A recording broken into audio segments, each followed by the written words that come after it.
Hello, কেমন আছো সবাই? আমি ভালো আছি। অনেক দিন পরে তোমাদের সাথে আবার একটি নতুন রেসিপি নিয়ে হাজির হলাম।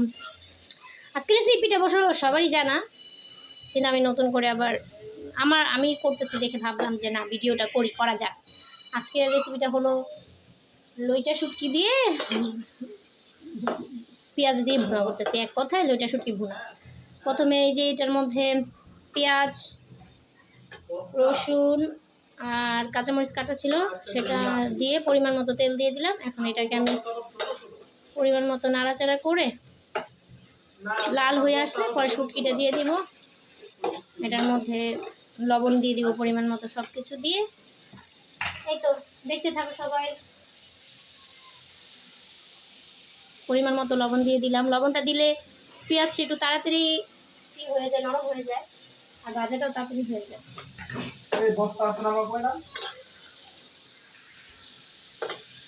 এর জন্য লবণটা দিয়ে একটু নাড়াচাড়া করে তাড়াতাড়ি করে, মানে হালকা লাল হয়ে আসলে পরে ওটার মধ্যে সব পরিমাণ মতো মশলা দিয়ে দেবো। এতক্ষণে আমি আমার শুটকিটা যে রেডি করে পানির মধ্যে, হ্যাঁ অবশ্যই লইটা শুটকিটা অনেকেই জানে, অনেকে হয়তো জানে না। লইটা শুটকিটা আসলে কীভাবে সংরক্ষণ করতে হয়। এই শুটকিটার মধ্যে অনেক বালি থাকে, এর জন্য শুরুতে লইটা শুটকিটাকে আগুনের তাপে পুড়াইয়া ওর যে এই ডানাগুলো থাকবে ওগুলো পুরায় ফেলতে হবে, ওগুলো সাফ করে ফেলতে হবে, মাথাটা ফেলে দিতে হবে। তারপরে গরম পানিতে ভিজায় রাখলে এটা বেশি ভালো হয়, কারণ এর গায়ে যেই বালিগুলা থাকে সেই বালিগুলা গরম পানির সাহায্যে আলাদা হয়ে যায়, আরও বেশি করে, মানে শুটকিটার মধ্যে বালু থাকে না। এর জন্য ভিজায় রাখতে পারলে ভালো গরম পানিতে। আমি লইটা শুটকি রান্না করলে এরকমটাই করি, এই জন্য আজকে তোমাদের সাথে শেয়ার করলাম। এখন আমার ওই যে গরম পানিতে ভিজিয়ে রাখছিলাম লইটা শুটকিটা, এখন আর কি সেটাকে ধুয়ে রেডি করে রাখবো। এই তো পেঁয়াজটা অলরেডি নরম হয়ে গেছে। এটার মধ্যে এখন পরিমাণ মতো একটা ময় মশলা সব দিয়ে দিব।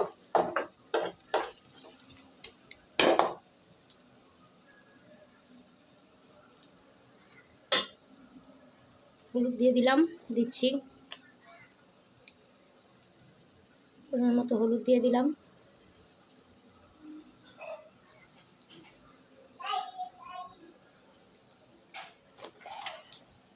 শুটকিতে আবার কালার সুন্দর না হলে ভালো লাগে না, এই জন্য হলুদের পরিমাণ একটু বেশি দিই। আর ঝালের জন্য দেই হইল কাঁচামরিচ, গুঁড়ামরিচ। এই যে গুঁড়ামরিচটা দিলাম একটু ঝাল করে খাওয়ার জন্য, অনেক ইচ্ছা করতেছি একটু ঝাল ঝাল খাওয়ার জন্য, এই জন্য পরিমাণ একটু বেশি দিয়ে দিলাম। ঝাল করলে আমার সাহেব আবার রাগ হয়ে যায়, কিন্তু কিছু করার নাই, বলি খেও না, আমার মনে চাইছে আমি ঝাল করে খেলাম। এই যে এখন একটু পানি দিয়ে দিব। মশলাটা ভাজার জন্য পরিমাণ একটু পানি দিয়ে দিলাম।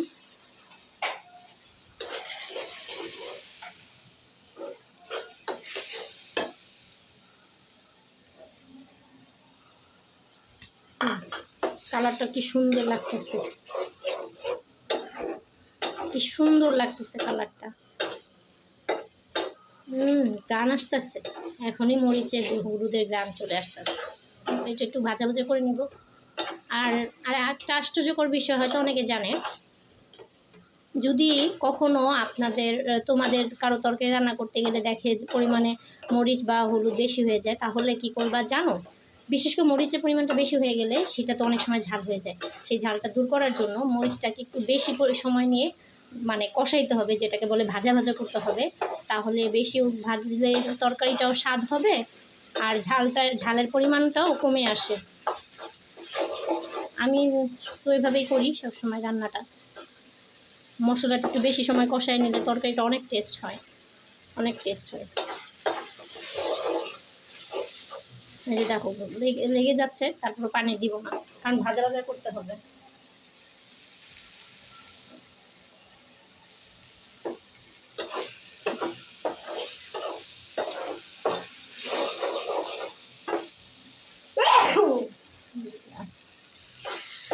মরিচের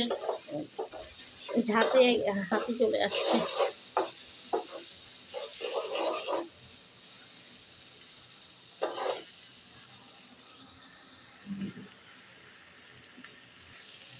এখনো ভাজা ভাজা করতেই আছে।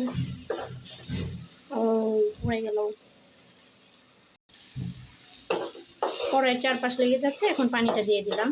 পানিটা দেওয়ার আগে শুটকিটা একটু দিয়ে নেই। এই যে আমার রেডি করা শুটকিটা, এই যে রেডি করে ধুয়ে রেখেছিলাম, এই যে এখন এগুলো দিয়ে দিচ্ছি। দেখেছো?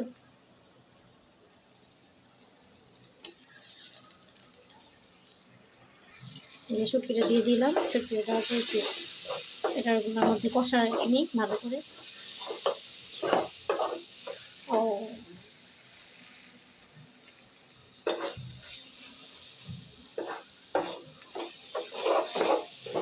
এখন পরিমাণে পানি দিয়ে দিচ্ছি, আমার কড়াইটা লেগে যাচ্ছে।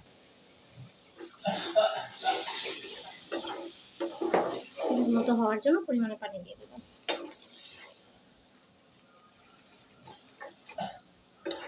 এই পানি যতটুকু দেখতেছে সম্পূর্ণ পানিটা শুকিয়ে ফেলবো। পানিটা শুকাতে যত হোক ততক্ষণে শুকানো হয়ে গেলে আমার রান্না শেষ হয়ে যাবে। শুটকি রান্না করতে অবশ্য সময় লাগে না, কিন্তু পেঁয়াজ রসুন কুচাতে গিয়ে অনেকটা সময় লেগে যায়, কারণ শুটকির মধ্যে তো রসুন আর পেঁয়াজের পরিমাণটা একটু বেশিই থাকে।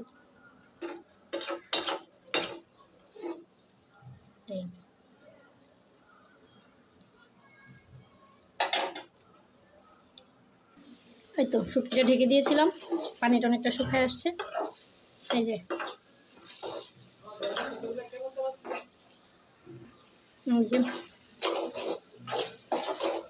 যতটুকু আছে অতটুকু আরো ভাজা ভাজা করতে হবে।